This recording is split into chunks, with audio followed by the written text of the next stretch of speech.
दोस्तों, बिहार में चुनाव आयोग ने अपना काम कर दिया है और 6% वोट काट दिए हैं। अब ये वोट जो कटे हैं उसका फायदा किसको होगा, नुकसान किसको होगा, बेहद आसान शब्दों में समझेंगे। भरत जी, वोट काटने की बात सामने आ रही है और करीब 6% वोट।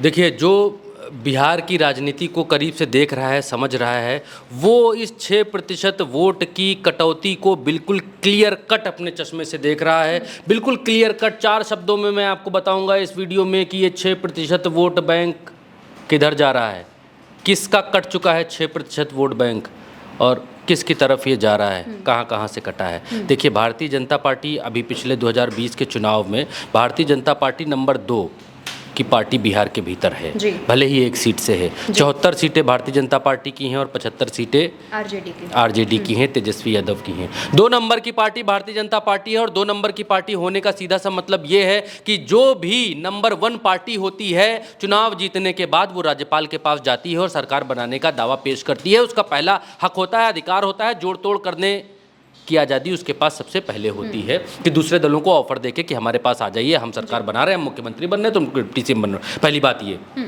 किनारे करते हैं इसको। 6% वोट फाइनल लिस्ट SIR करके जारी कर दी है चुनाव आयोग ने और उसमें चुनाव आयोग ने कहा है कि 6% वोट जो है वो हमने काट दिए हैं बिहार में, क्योंकि ये 6% वो लोग थे जो मर गए, जो नहीं हैं, जो छोड़कर चले गए, जो रहते नहीं हैं, जिनके नाम 2 जगह हैं। ये सब बताकर उन्होंने कहा कि 6% वोट हमने उड़ा डाला। 6% वोट कैसे हुआ, इसको भी एक चीज़ आपको समझने की जरूरत है, फिर मैं आगे बताता हूँ। 6% का वोट मतलब है 7,89,00,000 वोटर पहले थे, अब कितने बचे? 7,42,00,000 वोटर बचे हैं। 69,29,000 वोट, कितने? 69,29,000 वोट चुनाव आयोग ने काट दिया, सफाया कर दिया, साफ कर दिया, काट डाले। कई सीटों पर जब हम ये देख रहे हैं कि किन किन सीटों पर वोट ज़्यादा कटा है, तो वो सीटें दिखलाई दे रही हैं जिनमें 10-10 सीटें हैं, 11-11 सीटें हैं। उन सीटों के ऊपर वोट कटे हुए दिखाई देते हैं और ज़्यादा से ज़्यादा वोट उन सीटों पर कटे हुए दिखाई देते हैं। जैसे सारण एक सीट है, और सारण के अलावा जिस पर NDA का प्रभुत्व ज़्यादा है वहाँ की एक सीट, और मुजफ्फरपुर एक सीट है, और इसके अलावा जो सीट है और भी तमाम सारी सीटें हैं। सीटों का विश्लेषण करेंगे तो देर लगेगी, लेकिन ऐसी तमाम सारी सीटें हैं जहां पर महागठबंधन का प्रभुत्व ज्यादा था। वहां यह दिखलाई देता है कि वहां पर वोट ज़्यादा कटा है इस बार। वो पूरी लिस्ट और सूची है उसको ये सूची रही आपकी स्क्रीन के ऊपर। इस सूची में आप एक बार की देख लीजिए, ये रही, हमारे पास भी रही, इधर दिखा दीजिए, ये वो सूची है। इस सूची के भीतर वो सारे ज़िले हैं जहाँ पर जितने वोट कटे हैं। एक बार की आप देख लीजिए, फिर वीडियो रोक कर आप देख लीजिएगा, ठीक है। तो ये वो मसला है। अब 6% वोट जो कटा है ये जुड़ेगा कहाँ? बड़ी बात है। और जहाँ जुड़ेगा वहाँ खेल करेगा। अब मसला ये है कि पिछली बार के आंकड़ों पर आप धीरे से एक नज़र डालिए। पिछली बार के आंकड़े क्या दिखलाते हैं? ये दिखलाते हैं कि नंबर 1 पार्टी तेजस्वी की थी, 23% वोट बैंक तेजस्वी के पास था। Number 2 party Bharatiya Janata party थी, 19% vote bank Bharatiya Janata party के पास में यहाँ पर था। वोट प्रतिशत में भारतीय जनता पार्टी काफ़ी पीछे थी और सीट के मामले में सिर्फ 1 सीट पीछे थी। भारतीय जनता पार्टी ये अपना वोट प्रतिशत बढ़ाना चाहती है। 19% पिछली बार थी और तेजस्वी यादव की अगर 23% को इनको क्रॉस करना है और 1 नंबर की पार्टी इनको बढ़ना है तो 4 से 6% वोट तो इनको ज़्यादा चाहिए ही चाहिए। 19% से 23% को फाँदने के लिए 4% तो बराबर पर आने के लिए चाहिए, 5% चाहिए इनको बराबर से आगे जाने के लिए, और 6% इनको चाहिए अपने आप को कायदे से नंबर 1 बनाने के लिए। कितना वोट कटा? 6%। 1 नंबर की पार्टी बनने के लिए कितना वोट चाहिए? 6% वोट पिछली बार से ज़्यादा चाहिए भारतीय जनता पार्टी को इस बार। लेकिन यहाँ पर दिक्कत एक ये भी है कि नीतीश कुमार का ग्राफ बहुत तेज़ी से गिरेगा।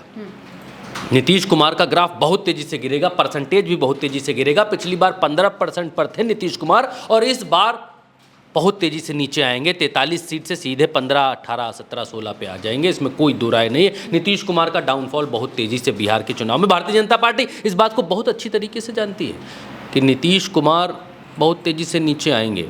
उनका जो वोट है वो आरजेडी लेकर जा सकती है, वो कांग्रेस लेकर जा सकती है। अगर चिराग पासवान अलग लड़ते हैं जी। तो सबसे ज़्यादा चिराग पासवान इसमें सेंध लगा कर जा सकते हैं। इसीलिए भारतीय जनता पार्टी चिराग पासवान को इतनी आसानी से जाने नहीं देना चाहती है इस बार गठबंधन से। पिछली बार तो चिराग पासवान अलग लड़ गए थे 100 से ज़्यादा सीटों पर, और इस बार भारतीय जनता पार्टी उनको अपने साथ रखना चाहती है। जी। क्यों? नीतीश कुमार का जो वोट चूसेगी पार्टी सबसे ज़्यादा चिराग पासवान और फिर तेजस्वी यादव। तेजस्वी यादव इसलिए क्योंकि नीतीश कुमार का जो वोट है वो वोट बैंक चिराग पासवान के वोट बैंक से मिलता जुलता है। तेजस्वी यादव इसलिए चूसेंगे क्योंकि तेजस्वी यादव इनके साथ में डिप्टी सीएम रह चुके हैं और लोग ये कंपैरिजन करके तुलना करके देख रहे हैं कि नीतीश के मुकाबले तेजस्वी कितने काबिल डिप्टी सीएम थे। खैर वो बात अलग हो गई, बात आएंगे उसी वोट परसेंटेज पर। तो पिछली बार जब एनडीए कुल जो एनडीए का वोट प्रतिशत था वो था 35% वोट, और महागठबंधन का कुल वोट कितना था 36% वोट बैंक टोटल कुल मिलाकर। 36% कैसे? कांग्रेस का 10% था, दीपांकर का जो है लेफ्ट पार्टीज का जो है वो 3 से 4% का वोट बैंक था, और खुद तेजस्वी यादव का 23% का वोट बैंक था। तो 1% वोट महागठबंधन के पास ज़्यादा था पिछली बार। फिर भी सरकार में एनडीए है वहाँ पर, क्योंकि नीतीश कुमार जिधर जाते हैं उधर सरकार बनवाते हैं। तो भारतीय जनता पार्टी इस 6% वोट बैंक से खुद अकेले दम पर तेजस्वी से आगे निकलना चाहती है। नंबर 1 बात, पहले नंबर की पार्टी बनना चाहती है। नंबर 2 बात, राज्यपाल भवन जाने वाली, राज्यपाल भवन तक दौड़ लगाने वाली चुनाव के बाद पहले नंबर की पार्टी बनना चाहती है। तभी ये हो सकता है, तोड़ मरोड़ और ये विधायक इधर उधर करने का मामला तभी हो सकता है जब कोई नंबर 1 पार्टी बने। दूसरी बात ये कि नीतीश कुमार 15% पर हैं। नीतीश कुमार का वोट बैंक ज़्यादा से ज़्यादा मुझे ऐसा लगता है कि 10-11% के आसपास बचेगा। 4 से 5% का वोट बैंक इनका यहाँ से टूटेगा, जो कुछ तेजस्वी में जाकर जुड़ेगा, 23% से आगे उनको बढ़ाएगा, और कुछ जो पिछली बार 1 सीट के आसपास सिमट कर रह गए थे चिराग पासवान, उनके में जाकर जुड़ेगा। तो भारतीय जनता पार्टी हर हाल में नंबर 1 रहना चाहती है। वो ये जानती है कि नीतीश कुमार का हाल बुरा होने वाला है, वो ये जानती है कि नीतीश कुमार को साथ रखने से थोड़ा फ़ायदा मिलने वाला है, लेकिन भारतीय जनता पार्टी सिर्फ और सिर्फ तेजस्वी यादव के वोट बैंक से आगे अपना वोट प्रतिशत रखना चाहती है। क्यों? दूसरी बात भी बताता हूँ।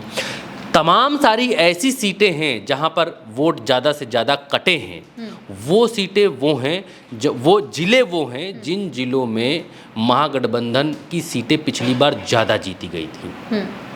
और जो विपक्ष कह रहा है और जो लोग कह रहे हैं वो ये दिखलाता है, और जो भाजपा भी कह रही है कि हमने घुसपैठियों के वोट कटने चाहिए, घुसपैठियों को यहाँ वोटर नहीं होना चाहिए। घुसपैठियों से उनका मतलब क्रोनोलॉजी को जब आप समझेंगे तब वो ये कहते हैं घुसपैठिए मतलब कौन? मतलब म्यांमार से आए हुए मुसलमान, बांग्लादेशी मुसलमान, जो ऐसे लोग जो मुसलमान हैं, घुसपैठिए हैं, घुस आए हैं, उनका वोट कटना चाहिए।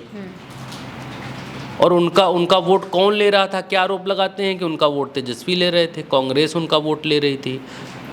और उनका वोट काटने का मतलब, मुसलमान वोट काटने का मतलब तो आप बिल्कुल समझ ही रही हैं कि किसका वोट कटा है। ये जो 6% वोट कटा है, इसमें जिनको बताया गया मर गए, बाहर चले गए, 2-2 जगह पर हैं नहीं, मिल नहीं रहे, ये सब करके जो है वो 69 लाख वोट काटे हैं। तो इसमें भारतीय जनता पार्टी इस 6% वोट से सबसे पहले तो नीतीश कुमार का डब्बा गोल करेगी। दूसरा काम तेजस्वी यादव के वोट बैंक से आगे अपना वोट बैंक बड़ा करने का है, और चुनाव आयोग ने मेरे ख्याल से अपना काम फाइनल कर दिया है। SIR की फाइनल रिपोर्ट यहाँ पर आ गई है, लगा दी गई है। और अब जो महाराष्ट्र में राहुल गांधी आरोप लगाते हैं कि वहाँ पर इन्होंने वोट बढ़ाकर चुनाव जीत लिया, अचानक से वोट बढ़ा दिए और चुनाव जीत लिया, उसके उल्टा राहुल गांधी कहते हैं यहाँ ये लोग ये कर रहे हैं कि यहाँ वोट घटा रहे हैं, विपक्ष के वोट काट रहे हैं, और वहाँ बढ़ाकर जीता, यहाँ घटाकर जीतना चाह रहे हैं। तो वो अब होता हुआ दिखाई दे रहा है कि 6% वोट कट तो गया है, this is very clear. 6% vote साफ कर दिया गया है। अब ये 6% वोट फाइनली किसका साफ हुआ है ये आपको चुनाव में दिखाई देगा। Bharatiya Janata party clear cut कह रही है, घुसपैठियों का वोट साफ हुआ है। घुसपैठिए मतलब मुसलमान। मुसलमान वोटर किसका? तेजस्वी यादव का, कांग्रेस का। पिछड़ा वोटर किसका? तेजस्वी यादव का और कांग्रेस का। जी। तो देखिए, ये जो पूरी खबर निकलकर सामने आई है 6% वोट कटने वाली बात, ये आपको गोदी मीडिया का कोई चैनल नहीं बताएगा। भरत जी ने बेहद आसान शब्दों में ये विश्लेषण किया है और बताया है कि ये जो 6% वोट कटा है वो किसको फायदा देगा, किसको नुकसान देगा। यहाँ पर भाजपा ने, ये जो भाजपा और चुनाव आयोग पर विपक्ष आरोप लगा रहा था, वो तमाम चीजें अब निकलकर सामने आ रही हैं। देखने वाली बात ये होगी कि चुनावों में ये जो खेल करने की कोशिश की जा रही है वो अब क्या निकलकर सामने आता है। उल्टा चश्मा में ऐसे ही तमाम आसान शब्दों में विश्लेषण लगातार आप तक पहुंचते रहेंगे। चैनल को याद से सब्सक्राइब कीजिएगा, जिससे वो खबरें आपसे ना छूटने पाए जो खबरें आपको गोदी मीडिया नहीं दिखाता है। फिलहाल के लिए इतना ही। नमस्कार।